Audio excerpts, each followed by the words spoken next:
Olá, tudo bem a todos? Bem, pagando promessa, nós vamos começar toda quarta-feira. Haverá postagem no meu Instagram, uma aula de processo civil sobre um tema, para que nós possamos caminhar para compreender esse rico manual que é o nosso Código de Processo Civil, especialmente o 2015, que sofreu umas alterações para que nós possamos avançar e dar uma melhor resposta aos nossos clientes, aos jurisdicionados, se a gente possa compreender, tá bom?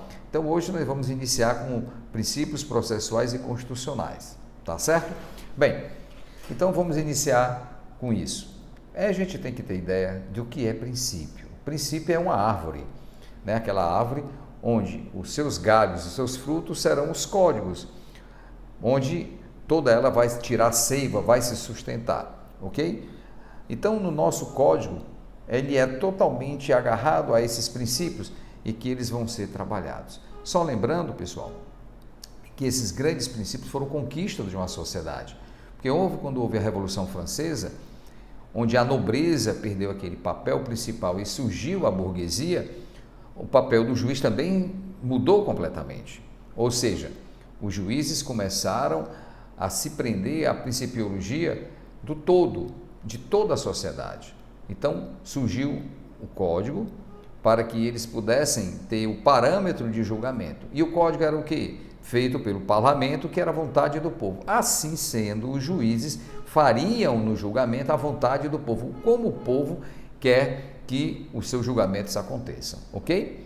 Então, vamos iniciar por aqui, pelo processo e os seus princípios. O primeiro grande princípio, que foi uma conquista maravilhosa, que é chamada devido processo legal, que está esculpido lá no artigo 5º da nossa Constituição, no 54 e 55, que ele diz que ninguém será privado de liberdade ou de seus bens sem o devido processo legal, bem como também os litigantes em processo judicial ou administrativos, né? E os acusados, em geral, eles são assegurados o contraditório e a ampla defesa com os meios e recursos a eles inerentes. Então, pessoal, a gente tem que ter ideia que você não perde sua liberdade e nem seu patrimônio se não houver um devido processo legal, que é uma conquista, porque antigamente você perdia isso. Lembra dos filmes quando vão cobrar os tributos, vão lá e tiram o patrimônio da pessoa? Então isso é o que acontecia. E hoje não, tem que ter um processo para que isso aconteça. Você perca a sua liberdade e seus bens. Uma outra conquista da sociedade é a inafastabilidade do acesso à jurisdição. Ninguém está livre de ser apreciado a sua questão pelo judiciário. Onde está isso, pessoal? Está lá no artigo 34 da nossa Constituição e no artigo 3º do Código de Processo Civil. O artigo 5º diz que a lei não excluirá da apreciação do Poder Judiciário de lesão ou ameaça a direito.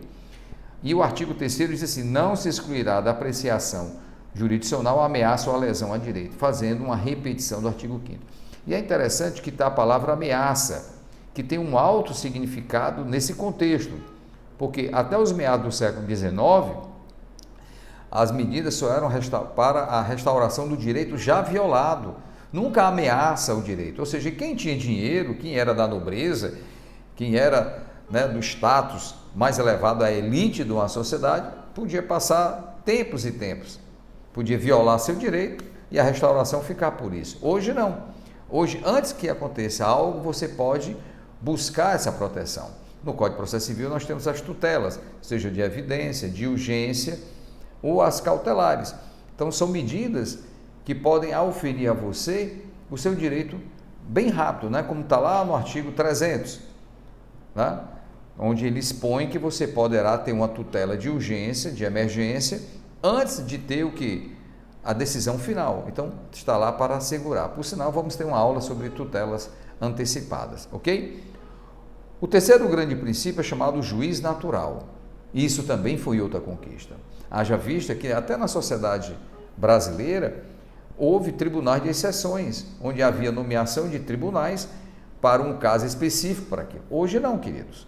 Hoje não haverá tribunal de exceção ou juízo de exceção, como está lá no artigo 37 da nossa Constituição, ok? E do 53, ou seja, ninguém vai ser processado por um tribunal que é feito agora, para amanhã, e muito menos uma autoridade que é chamada incompetente. Será pelaquela autoridade, que é direito penal, então vamos juiz penal, direito civil, vai para um juiz civil. Se é do tribunal, vai para aquele tribunal. Ou seja, o juízo que vai julgar é o competente pela legislação para observar o seu caso. Isso também foi outra conquista. Outra conquista também, pessoal, é a chamada contraditória e ampla defesa. Ou seja, ninguém será processado que não tenha assegurado o seu contraditório, a sua ampla defesa. É uma coisa interessante e que é uma conquista disso. Ou seja, os litigantes, sejam eles em processos judiciais ou administrativos, que também processo administrativo, todo procedimento administrativo terá que ter contraditório e ampla defesa também. Nos órgãos públicos, assim também. Não se foge disso, ok? E em cima disso, pessoal, há outro princípio que é interessante, que nasce dentro dele, que é chamado o princípio do debate.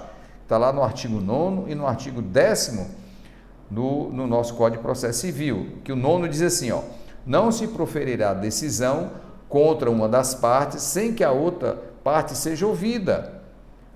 Agora, logicamente que há algumas exceções, a gente sabe, né? Que o Código, ele menciona no artigo 9º 3 exceções, que é a tutela provisória de urgência, a tutela de evidência e as decisões proferidas no artigo 701, ou seja, quando é evidente que você tem um direito assegurado. Então, essas 3 exceções é quando você não é ouvido por uma decisão do juiz. Não uma decisão em definitivo, mas pelo menos uma decisão interlocutória, aquela decisão que o juiz disse algo importante, mas o processo continua. E um detalhe, e a legislação no artigo 10 ainda vai mais abrangente, ele diz o seguinte, que o juiz não pode decidir em grau nenhum de jurisdição com base em fundamentos a respeito do qual não se tenha dado à parte a oportunidade de se manifestar, ok? Mesmo que aquela matéria seja de ofício. É tanto que, mesmo sendo matéria de ordem pública, o que é que o juiz vai fazer? Vai te ouvir, porque pode ser um vício sanável, e vendo o vício sanável, você restaura aquele vício, ok? E dentro dessa também da contraditória e ampla defesa, há a segunda árvore, que é, né, o segundo galho, que a gente pode dizer, que é chamado o princípio da proibição da prova ilícita. Está lá no artigo 56 da nossa Constituição, o artigo 5º e 56, também no artigo 332 e 369 do Código de Processo Civil.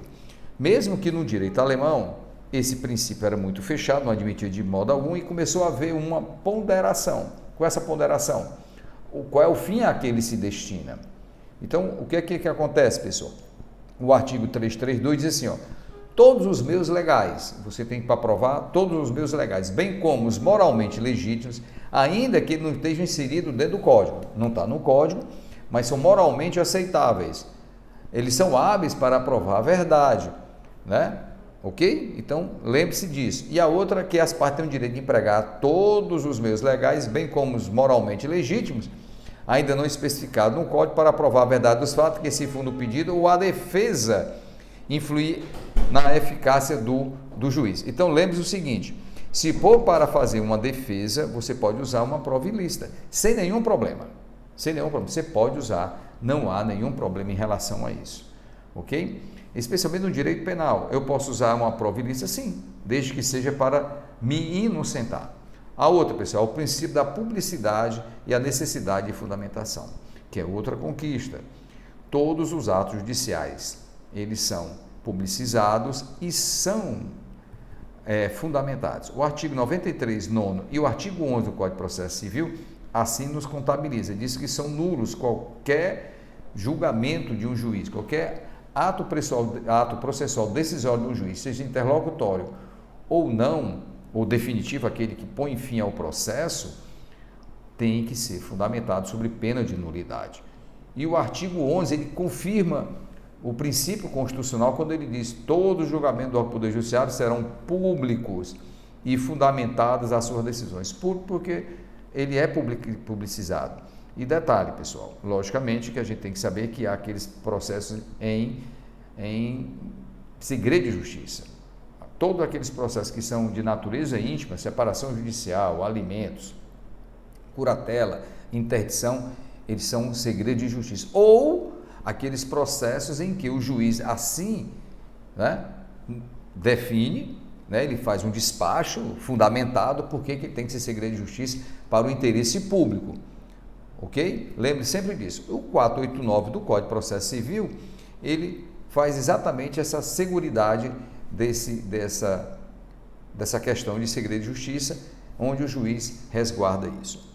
O outro princípio, que é o que é mais combatido, é o que mais trabalhamos, que é o chamado princípio da duração razoável do processo.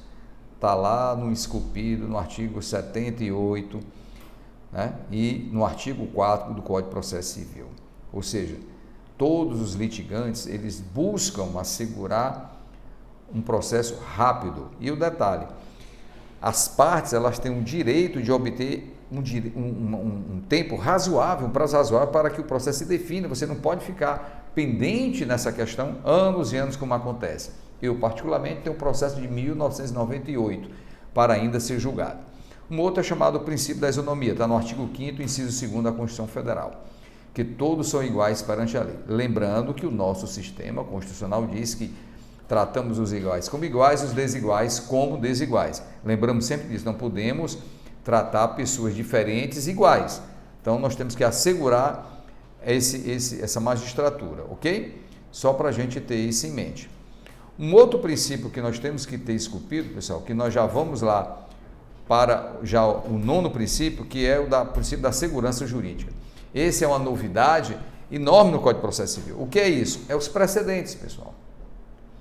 Ou seja, a nossa jurisdição começou a valorar as súmulas e os julgados dos tribunais, que era algo que não se tinha.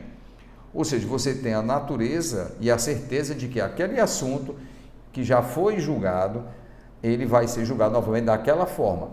E segundo o artigo 927, trata disso, que todos os juízes, as pessoas que julgam, os juízes e os tribunais, eles têm o dever de observar as súmulas, os julgados, enunciados, jurisprudência majoritária para os casos assemelhados. É tanto que a gente vai ver o julgamento antecipado da lide, nós vamos observar como é valorado esses precedentes. E a gente tem que valorar isso mesmo. Para quê? Que não fique decisões espatafúrdias, de um jeito, de outro. Um tribunal decide de um jeito, outro tribunal decide de outro, um juiz decide assim, aí você fica nessa insegurança enorme. Então, o que é que há? É uma segurança jurídica. Não está expresso, mas ela está espalhada no sentido de harmonização do Código de Processo Civil. Ok? Onde se busca tudo isso. Por sinal, criar até a figura do amicus curiae para quê? Para que ele ajudasse nessa decisão, a decisão que vai valorar e se espalhar no nosso sistema, tenha uma balização até técnica. Só informando que as súmulas vinculantes, como o próprio nome já o diz, súmula vinculante, ele obriga a todos a respeitarem isso, ok? A outra é o princípio da inércia do judiciário, que está lá no artigo 2 e no 141 do Código de Processo Civil, que diz que o processo começa por iniciativa da parte e se desenvolve por impulso oficial, salvo as exceções em lei. Quando a lei manda que você faça isso, você tem que fazer. Mas normalmente o juiz manda citar a parte, manda ouvir, marca audiência, isso é o impulso oficial. Mas alguma coisa que o juiz pede para você fazer em time, você tem que fazer, por obrigação, né? E um detalhe, e o juiz só vai julgar nos limites daquilo que você propõe. Isso é uma coisa bem natural, quando às vezes, não, eu queria, mas você não pediu. Você tem que fazer os pedidos, para que esses pedidos sejam apreciados. Aquilo que você não pediu, o juiz, em nome disso aqui, não vai fazer isso. Um outro princípio novo, pessoal, que é o 10º princípio, que é chamado convenção processual, está lá no artigo 190, que é o princípio chamado também da autorregramento da vontade. As vontades, as partes poderão acertar, né, como vai andar o processo de acordo com os limites da jurisdição. O juiz vai ser só aquele que vai dar o balizamento. As partes podem tratarem do processo como querem chegar a um bom senso naquele processo, ok? Que é isso. Outro é o princípio da instrumentalidade. O que é isso, pessoal? Várias regras foram quebradas como agravo, cabia agravo para tudo no mundo. Hoje, não, o artigo 1015 ele limitou a função do agravo. Aí tirou várias coisas que poderiam caber na simples petição, na contestação, em preliminar você pode requerer algumas coisas que se faziam de agravo. Na apelação você abre lá uma preliminar e aquilo que você poderia pedir em agravo você pode pedir hoje na apelação, na contestação, ou seja, para dar uma celeridade ao processo para que ele seja durável, em uma duração razoável. Alguns empecilhos foram retirados do processo para que isso acontecesse. Um outro é chamado princípio da eficiência, que está lá esculpido no artigo 37 da nossa Constituição, que a administração pública, que faz parte também do Poder Judiciário, ele tenha um princípio da chamada eficiência, que ele seja eficiente naquilo que vai fazer. O 16º será o princípio da boa-fé, ou seja, todos aqueles que litigam ao processo, eles precisam ter boa-fé. Isso está lá no artigo 5º do nosso Código de Processo, que diz: aquele que de qual forma participa do processo deve comportar-se de acordo com a boa-fé. Aí vem os empecilhos, né, da litigância de má-fé, quando você usa o processo para castigar alguém, ou para trazer algum prejuízo, ou para atrapalhar a vida de alguém. Aí você entra nesses princípios, como está lá no Código Civil, né, no artigo 113, 128, no 164 e 164 e 184 do Código Civil, que fala dos negócios da boa-fé. Porque do mesmo jeito que o Código Civil é fundamentado na boa-fé, o Código de Processo Civil assim o traz, está lá no artigo 5º. É tanto que incide que aquele que usa o processo para não buscar o seu direito, ou o seu direito que você acha que tem, ele poderá participar, né, da litigância de má-fé. Cuidado com isso. E o último é o chamado princípio da cooperação, que é fundamentado nisso, pessoal. Qual é o princípio da cooperação? Está lá no artigo 6º do Código de Processo Civil, que diz que todos os sujeitos do processo devem cooperar entre si para se obtenha, em tempo razoável, decisão de mérito justa e efetiva. Ok, pessoal? Então, são 17 princípios basilares e alguns têm uma ramificação para que o processo tenha um começo, um meio e um fim. Ok? Então, isso aí fica a nossa dica. Iremos, na próxima quarta-feira, lançar outra aula, onde faremos as pílulas do processo, ok? Eu queria agradecer a vocês e a todos um bom estudo.